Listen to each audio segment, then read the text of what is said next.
While the Bengals did sign a player to their practice squad, the defense remains untouched after yet another poor performance, and it's got fans frustrated. Is Lou Anarumo being left out to dry? Is the front office not giving him enough help? Well, I've got some thoughts, including what I think the real problem is.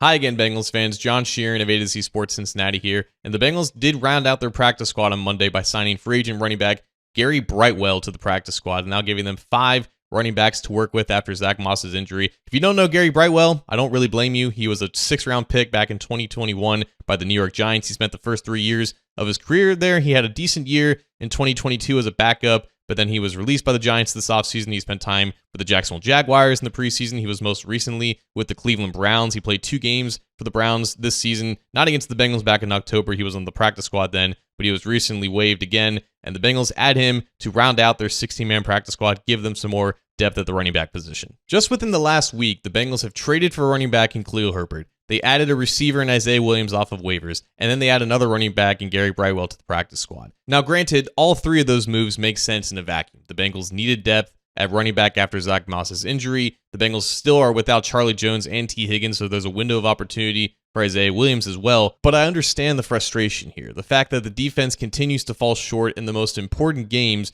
and there hasn't been any sort of midseason move to remedy those problems. Oh, but don't you worry, we've heard plenty about these moves almost happening. The Bengals were interested in trading for a defensive tackle at the trade deadline. They did put in a waiver claim for Yannick Ngakoue, and they did host a workout for Xavier Howard and offered him a contract.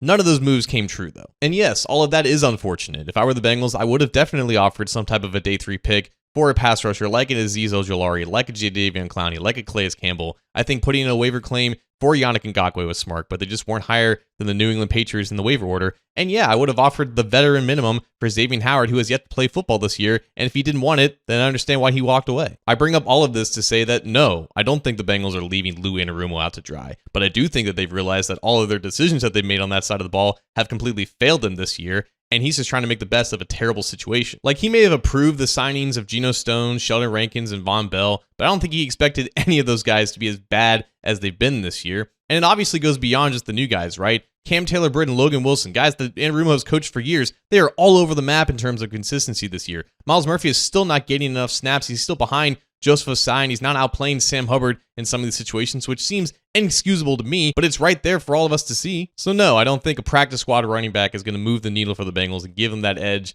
that they need in these final 7 weeks, like a pass rusher or a cornerback could have done so. But I do think that if Lou Anarumo wants to save his job for 2025 and not be the reason why the Bengals missed the playoffs this year, he needs to start making the pieces that he has work for him.